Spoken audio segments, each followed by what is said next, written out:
You have broke the family curse. I'm the first person in my family to get a... If you're one of these Negroes, there's a book you need to read. Climb out of your own ass. Untangle your arm from patting yourself on the back. And there's a book called Disciplined Minds. And it talks about professional people and the soul-shattering system that controls their lives. A man by the name of Jeff Schmidt, another man with an advanced degree,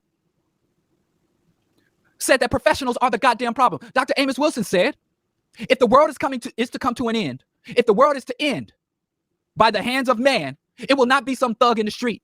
It will not be a homeless man. It will not be a single mother. It will not be a McDonald's worker. It will not be a gangbanger who ends the world. It will be a respected man who carries a briefcase, who wears a lab coat, who has advanced degrees, and is someone who we should all aspire to be and look up to. If the world is to end, that's who the supervillain is. And we think black people, we want black excellence. And what do we define as black excellence? Black people getting in the closest proximity to white people as possible. Winning the awards white people got, earning the money white folks got, buying the houses white folks got, and even getting a white woman on your arm, Kanye, is black excellence. Nick Cannon. So we betray ourselves and our children, trying to be like these people. We betray them. And we so quick to call out what white folks do to our children. But why don't we look at what we're doing to our children, how we're failing our children? And I don't mean the single mothers, the drug-addicted mother, the black father in the penitentiary. I got both. I won the Black Parenthood lottery. I had a mother addicted to crack and a father in the penitentiary on the day I was born. He wasn't even there to sign my birth certificate. But then, though, I'm not talking about those type of parents. Shout out to my grandma who adopted and raised me and my siblings. I'm not even talking about those parents. I'm talking about you good parents who send your child to the best schools. Make sure your child wants for nothing. Who protect your child. Your child won't be in gangs and dodging bullets and living in the projects. You paying a mortgage, not rent. You own your car. You don't pay car notes. You type of Negroes are betraying your own children and all black children. Obama betrayed our children. And that's what I want to talk about. But before I get into that, and I know it's bad. I know white folks. Del Jones once said, you're going to raise your children in the jungle and not warn them about the lions. He said, you're going to raise your children in the jungle. There's so much to get into. I'm going to have to do a part 2 on this. But just as I was doing this show, this article came up about Tyler Perry. And Tyler Perry, billionaire Tyler Perry said, I don't want to tell my 7-year-old son there are people who will judge him because of the color of his skin. Because right now he's in a school with every race. And all these kids are in their purest form. When he described his friends, he never defines them by race. That's Tyler Perry. And if I'm lying, I'm flying. And there are people praising Tyler Perry that said Tyler Perry not going to tell his kids about race. Tyler Perry wants a colorblind child. His 7-year-old don't need to. His 7-year-old should have a happy life. First of all, you shouldn't listen to shit a billionaire has to say. And I know that's counterintuitive. But the billionaires are your enemies. The black billionaires are your biggest goddamn enemy. He wants to give his child a positive view about race. His child goes to an integrated school. And then the article goes on to say in Free Black Thought, unlike Tyler Perry, too many parents discuss race from the worst possible perspective, creating a sense of paranoia which can manifest into inferiority complex, placing their children in the role of victim in American society. So telling your children about race makes them the victim. Not racism, not oppression, but telling them about the racism and oppression gives them the role of victim. That's what puts them in the role of victim. Is y'all people crazy? I'll bust you in peace. Are y'all crazy? The article goes on to say one of the duties that a healthy parent figure has in their child's life is to harness their innocence as long as possible while methodically introducing real world concepts in an age-appropriate manner. Let me tell you something. I've been telling my kids about racism from the womb. You're not going to raise your children in the jungle and not tell them to watch out for the lions. When is it too soon to tell your children to watch out for cars? When is it too soon to tell your children don't stick your finger into the socket? When is it too soon to tell your children to stay off the deep end of the goddamn pool? If you can tell your child, stay off the deep end of the pool, don't run into traffic, don't stick your finger in the socket, you can tell your children, white people hate you, and they're going to try to undermine and subvert everything, including your life, all your aspirations. They are your implacable foe, your eternal bitter enemy. They are your implacable foe. They are your eternal bitter enemy. Now go play with your G.I. Joes. Go watch Frozen. And white people, when they make that, I know you love Baby Girl, you love that movie Frozen, but you see that blonde-haired white girl, that is not the standard of beauty. And Frozen is some caveman shit, but you enjoy. Sing the songs. You want a Frozen birthday party? Fine. You can have a triangle die. I tell my children. And let me tell you something. With Tyler Perry is encouraging black people, this billionaire son of a bitch. Let me show y'all something. These black women. Let's get some educated black women on here. And one thing I want to tell y'all about Jeff Smith. The reason why every black person, I'm jumping around because there's so much here. I'd never be talking about children. I take it personal. How we betray our babies. But Jeff Smith in his book said that black professionals have shown no more sensitivity to race and black patients and black clients than the white ones because they are institutionalized. A black cop will split your head. A black doctor will let you die, your grandma die in her stretcher for medical neglect. A black teacher will expel your black son or drug dose your black son and over discipline and suspend your black son. All this HBCU bullshit, all the HBCUs, these black professionals are institutionalized and indoctrinated the same way the white ones are, and that we have the same outcome. Amos Wilson said 30 years ago, black integration and elevation is into the system is inversely proportional to black progress, which means the more black bankers we have, the more black MBAs we have, the fewer black loans we get, the fewer black businesses we have, the more black lawyers, prosecutors, and judges we have, the more black mass incarceration we get, the more black principals and educators and administrators we have, the higher the dropout rate and the lower the college completion rate. It's inversely proportional. The more black president, the more anti-black policies. The further we get from getting our goddamn reparations, the more military aggression towards Africa. The more generals, black generals we have, the more black nations get invaded. Panama, Haiti, Somalia. So don't sit here with your heart beaming with pride or raise up your child to be excellent.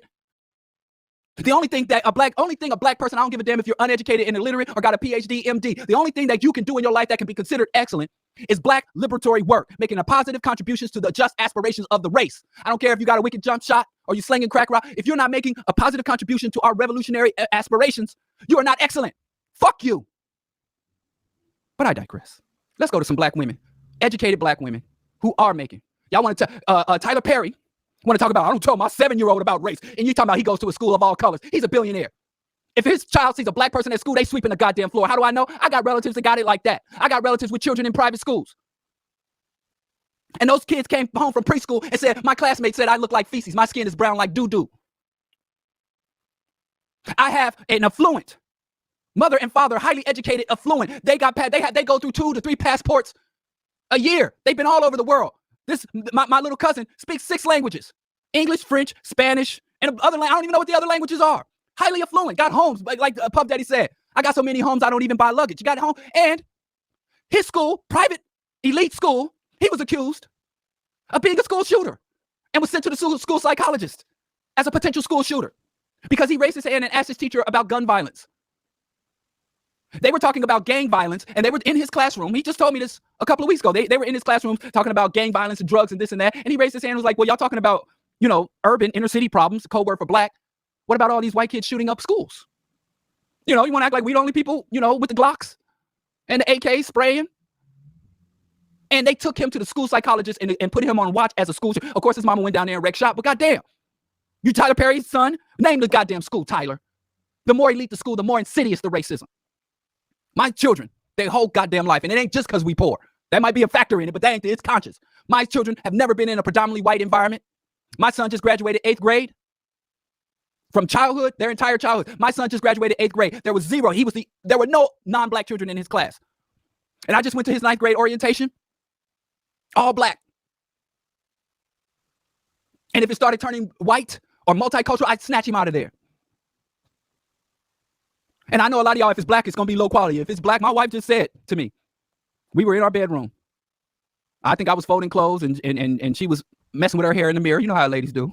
And she said to me, Sekou's about to start next week, start high school, freshman year. He's going to get about 25% of what he needs from school. And he said the other 75%, you and I are going to have to supplement that, make sure he gets his full education at this stage. So 75% of the work is going to be done for us. He said about 25% of his academic work is going to come from school, even though he's in AP classes and all that BS.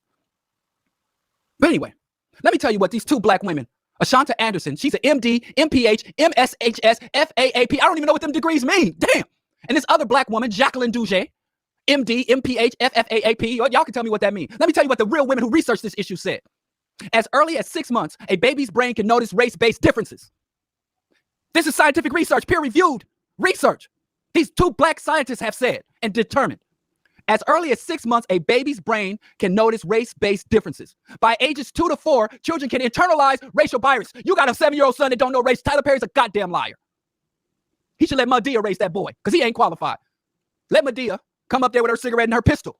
Let Madea raise your kids, Tyler Perry, because your 7-year-old boy is supposed to be colorblind in this elite school. You full of shit.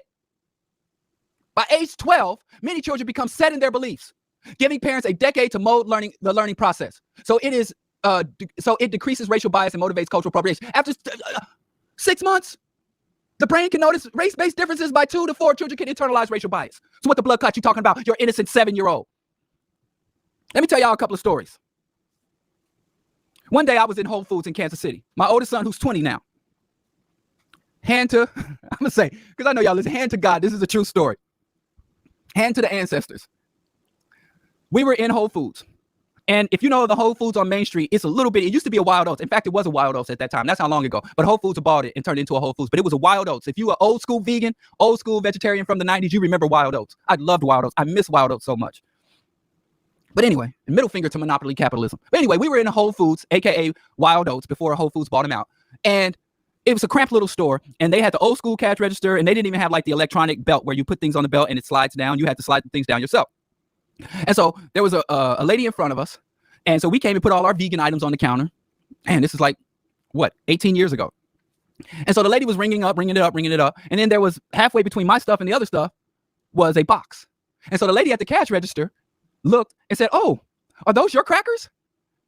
And my son looks up to me with his innocent eyes and said, "Daddy, he's supposed to say white people." Because all his life, when he was told, them crackers in public, you got to call them white people. In the house, we call them crackers. And he said he was so shocked that this lady and this man at the register was calling white people crackers because he was like, "Daddy, she's supposed to say white people." So my child was very aware of race and racial differences. So if my child went to a park and Mickey Mouse or freaking Elmo wouldn't give him a high five, my dad would look at me and say, "It must be a white person in there." Wow. When they would see racism, it was like, "Oh, wow, here it is." Like you tell a child, like a child does a project. You're at the zoo. Like one time I went to a field trip to the zoo. When I was I think it was D.A. Holmes. One year I went to like 5 different elementary schools. We moved around a lot in my youth. But one year, I think it was Knott's Elementary or D.A. Holmes. We were taking a field trip to the zoo.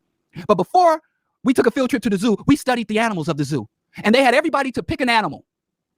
And I picked a giraffe. And I drew a picture of the giraffe. I looked up in the encyclopedia. And by looking up, not type on a computer, but opened up a book, the the F/G. I opened that book up and looked up the giraffe. I drew a picture of the giraffe. I wrote a little article and a message to the giraffe. So before I ever saw a giraffe, I was well prepared for this giraffe. Whatever you want to do, giraffe. I knew what the giraffe ate.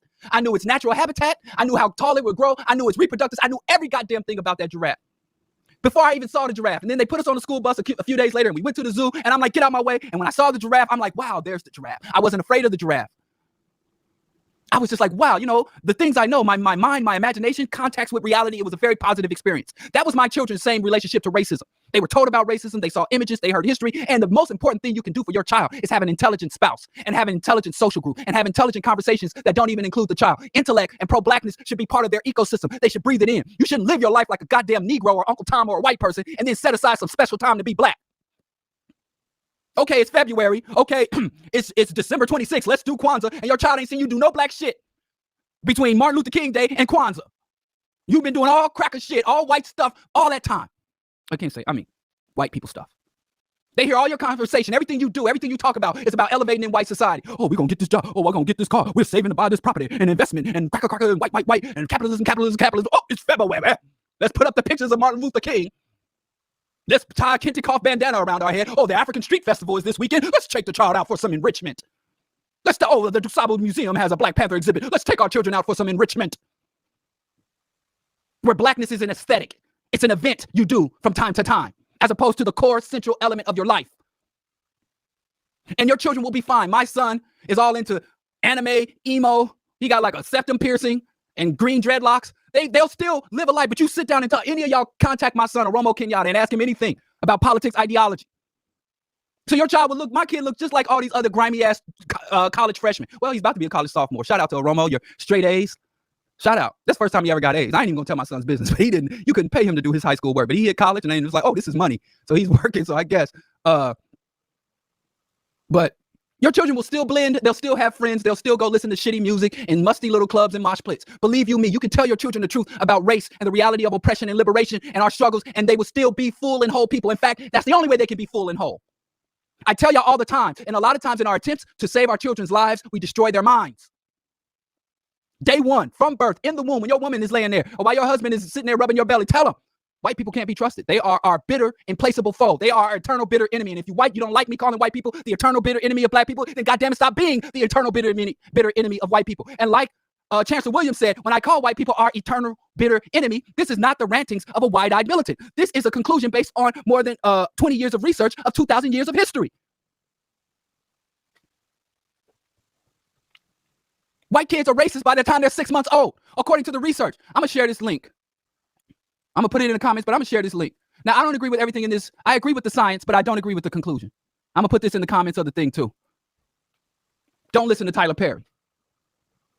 Don't listen to Tyler Perry. Tyler Perry is lying to you to get your money. He's lying. His child is suffering. And in another 10 years, we'll be able to watch the tabloids and watch all the BS that he goes through. His son, oh, you hear about the Perry, the billionaire kid? But let me tell you, again, day one, tell black children about racism. It's like when I went to the zoo and saw the giraffe, when my children saw racism with their own eyes, they did the exact same thing. Wow, look at that. Look at that specimen. Look at that goddamn fool. They knew racists were sick, insecure, toxic people. So it's just like the giraffe. Look at this specimen. Oh, we talked about it. We looked at pictures of it. We heard stories about it. But here it is in the flesh. Wow. So my children weren't like, I'm less. I'm hurt. I'm sad. My children were like, look at that racism. Oh, my word. Look at that individual. Look at that system. Look at those people's behavior. They're really sick. Just like you said, mommy. Just like you said, daddy. There it is. Whoop. There it is. My children did not approach. They look like, oh, people going to judge you by your skin. No, I'm not going to sit there and tell my children that people going to judge you because of your skin. I'm going to tell my son, God damn it, you better judge people by their skin. You better start judging people by their skin. And if somebody hates you, hate them back. If somebody hates you, hate them back. If somebody touch you, hit them back. We love telling black kids. We don't have no problem telling black kids when it comes to other black kids, they put you, hit them back. And if you don't whoop their ass, I'm going to whoop your ass. But when it comes to white people, oh, when do I tell them? I don't know how to talk to my child about police. How do I talk to my child? How do you talk to the same way you talk to anybody else? I don't even do baby talk. I talk straight up. What do you think? Oh, save the innocence of your child. Tyler Perry wants to keep his child innocent. Show him one of your movies. Show him one of your movies, Tyler. All our kids been watching your movies for years. $1 billion worth of Tyler Perry. Let him watch one of your shitty ass sitcoms. You don't give a damn about innocence. What you want your child to be able to do is navigate high white society without offending white people so that he can always have a place. So he can get invited to the Met Gala and red carpet shit. You're trying to raise a complacent, compliant Negro. That when white people make off-color jokes and their elite cocktail parties, your son can sit there and laugh instead of smacking the shit out of the racists. That's what you're trying to do. And that is a very, very sought-after skill. They raise their children to be accommodating to white elites. That is the secret to becoming a black elite, to accommodate white elites. Our elites are their servants. That's what he's doing. Don't make waves. All that black talk is for them poor Negroes. Like Oprah told us 40 years ago, the only colors that matters to elite black people is green. They're not black. They are class enemies. They will side with their economic interests over our race interests. And no matter how many ways they show us and tell us, we still support them and call them black excellence. But I'm going to go to some specifics of how we betray black children. And then I'm going to tell you how black adults, because we already know white folks ain't got nothing for our babies but exploitation and an early death. Dehumanization, exploitation, and an early death. That's what white folks, but I'm not going to talk about what white folks do to our kids. Because we need a cultural revolution. Because as much as we complain about what white people do to black children, we put black children on a platter. We season them up with Nutella, because you can't put real seasoning. You know how white folks are about seasoning.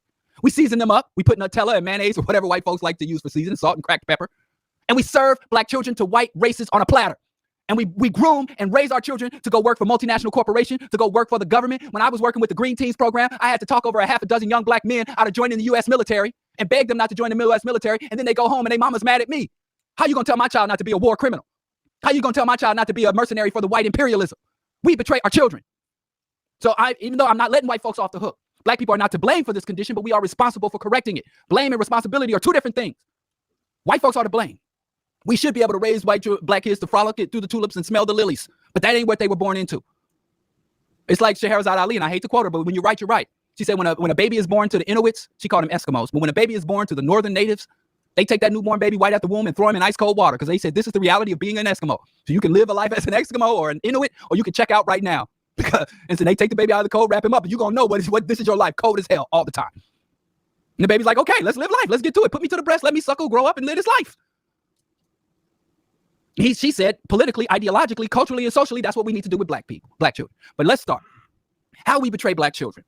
This ain't all the ways, but these are the major ways. Number one, religious indoctrination. Do I need to even go into detail to that? I'm gonna run through this list because I ain't got much time. Religious indoctrination. Stop infecting the children with your diseases, your mental diseases. If you are teaching your child, let your children find God their own way. Religious indoctrination. And you can teach them. My children were taught religion. My children were taught theology. My children know about the Abrahamic religion. They know about the cults. They know about the Nation of Islam. They know about the Jehovah's Witnesses. When we're out walking the streets and we see the Hebrew Israelites